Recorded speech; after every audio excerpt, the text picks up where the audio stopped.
जय महाकाल, जय भवानी। आप सभी लोग कैसे हैं? मैं आशा करती हूँ कि माँ भगवती काली की कृपा से और बाबा भोलेनाथ की कृपा से आप सभी लोग स्वस्थ होंगे और खुश होंगे।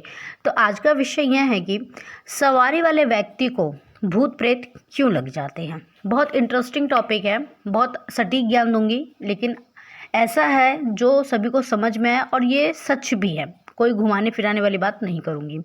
कई लोगों के साथ ऐसा होता है कि उनके ऊपर देवी या देवता की सवारी भी आती है और साथ पे भूत प्रेत की भी सवारी आती है।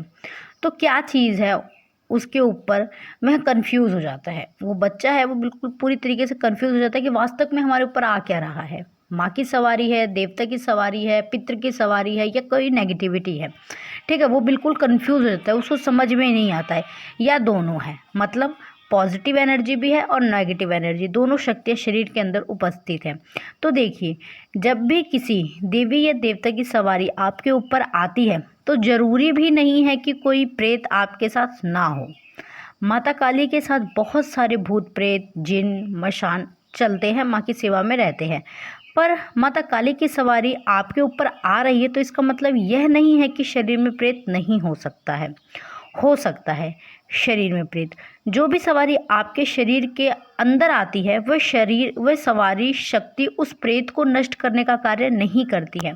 इनकेस जैसे मान लीजिए कि आपके अंदर शरीर में पहले से नेगेटिविटी है और बाद में आपके ऊपर सवारी आने लगी है, तो अगर आप ये सोचें कि जो सवारी अब आपके पास आई है पॉजिटिव है, जैसे माँ काली की होगी, माँ दुर्गे की हो गई या किसी अन्य शक्ति की होगी, तो वो उस नेगेटिविटी को हटा देगी, काट देगी। ऐसा नहीं होता है। वो सवारी उस नेगेटिविटी को नष्ट करने का कार्य नहीं करती है। और कभी कभी ऐसा भी होता है कि माँ काली की सवारी के साथ संकट भी साथ में चलता है।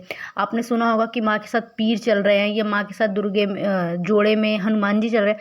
तो इसी तरीके से माँ के साथ प्रेत भी कभी कभी आ जाते हैं। ठीक है, लेकिन इसमें कोई भी घबराने वाली बात नहीं है। वीडियो को पूरा देखें, आपको समझ में आएगा। तो जो शक्ति है वो उसको नष्ट करने का कार्य नहीं करती है, उस प्रेत को। ठीक है, कोई भी भूत प्रेत की बाधा होती है तो उसको हटाने का एक तरीका होता है।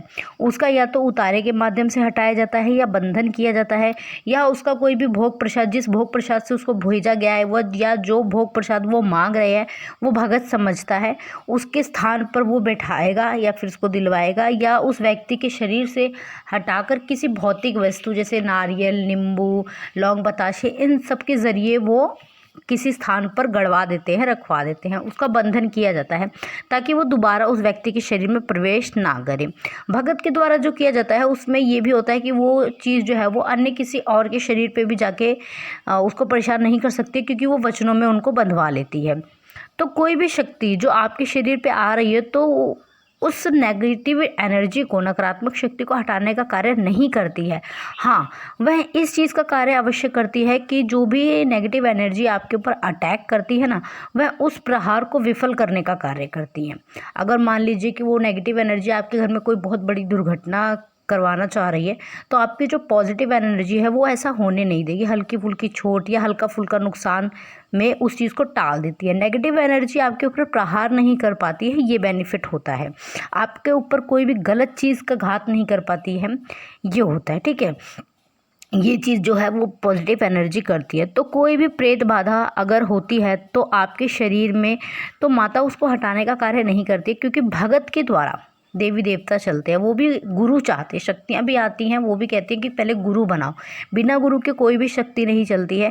जब रामकृष्ण परमहंस जी को गुरु की आवश्यकता पड़ी तो हम और आप क्या चीज़ है, और स्वयं माँ काली ने ही उन्हें भेजा था उनके गुरु के पास। तो हम और आप क्या चीज़ है जो कहते हैं कि जब साक्षात देवी आ रही है तो फिर गुरु की क्या आवश्यकता है। मूर्ख लोगों को समझाना बहुत मुश्किल है, इनफैक्टली नामुमकिन ही होता है, लेकिन समझदार जो है वो समझ जाते हैं कि जब इतने बड़े वो थे जिनके हाथ से स्वयं माँ काली अन्न ग्रहण करती थी, उनके साथ सामने प्रकट होकर बैठती थी, जब उनको स्वयं माँ काली ने गुरु के पास भेजा तो फिर आप और हम क्या चीज़ है। तो इसी तरीके से आप किसी तरह से देवता को चलाना चाहते हैं, ये पूरी तरीके से आप पर और उस गुरु पर निर्भर करता है। अगर आपका कोई गुरु नहीं है और आपके ऊपर सवारी आती है और प्रेत की भी सवारी आती है, तो उस समय वह बहुत मुश्किल होता है कि वह प्रेत हटा पाए। ये नामुमकिन की तरह होता है, क्योंकि आपका कोई गुरु नहीं है और नेगेटिव हटाने का कार्य हमेशा गुरु ही करता है। जो सवारी आ रही है माता की हो, वो तो प्रसन्न होकर आ रही है आपकी पूजा पाठ से, आपके भोग प्रसाद से, आपकी सेवा से, आपके मंत्र जाप से। वो चीज़ जो है वो प्रसन्न होकर आ रही है आपके ऊपर। तो उसे चलाओगे कैसे, उस शक्ति से कार्य कैसे कराओगे, वह आपके ऊपर निर्भर करता है, आपके गुरु पर निर्भर करता है।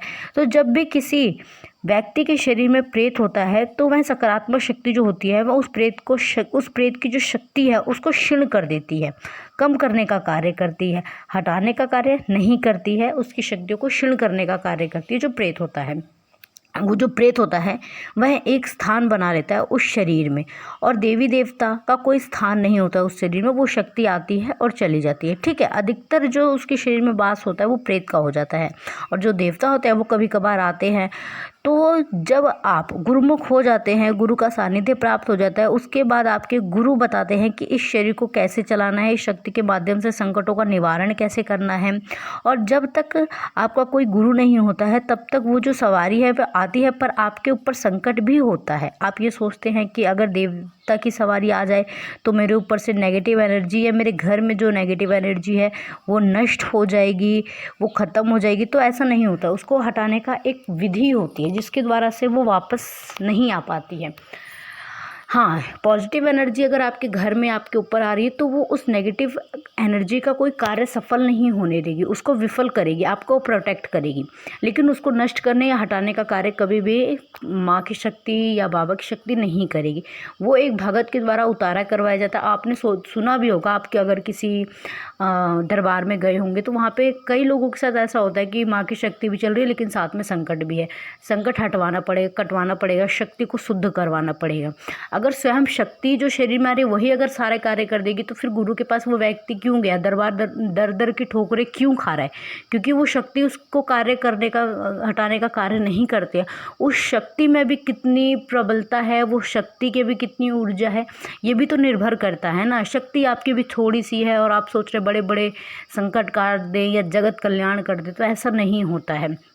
अंधविश्वास में नहीं पड़ना है, जल्दबाजी नहीं करनी है, धैर्य को बनाए रखना है और माँ पे विश्वास करके किसी गुरु का सानिध्य लीजिए, किसी दरबार से जुड़िए। वहाँ पे अगर ऐसा आपके साथ है तो पहले अपने संकट को कटवाइए, शक्ति को शुद्ध करवाइए, अपने शरीर को शुद्ध करवाइए, अपनी एनर्जी को और बढ़ाइए, फिर जाके कहीं जो सवारी वाले व्यक्ति हैं वो भूत प्रेत के संकट इन सबको काट पाते हैं।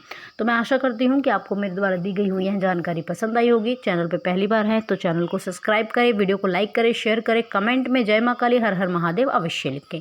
मैं बाबा भोलेनाथ और माँ भवानी से आप सभी के लिए प्रार्थना करती हूँ कि माँ हर एक नेगेटिविटी से आपको बचा के रखे। माँ काली आप सभी के घर में लक्ष्मी के रूप में और अन्नपूर्णा के रूप में सदैव वास करे। धन्यवाद। जय महाकाल, जय भवानी।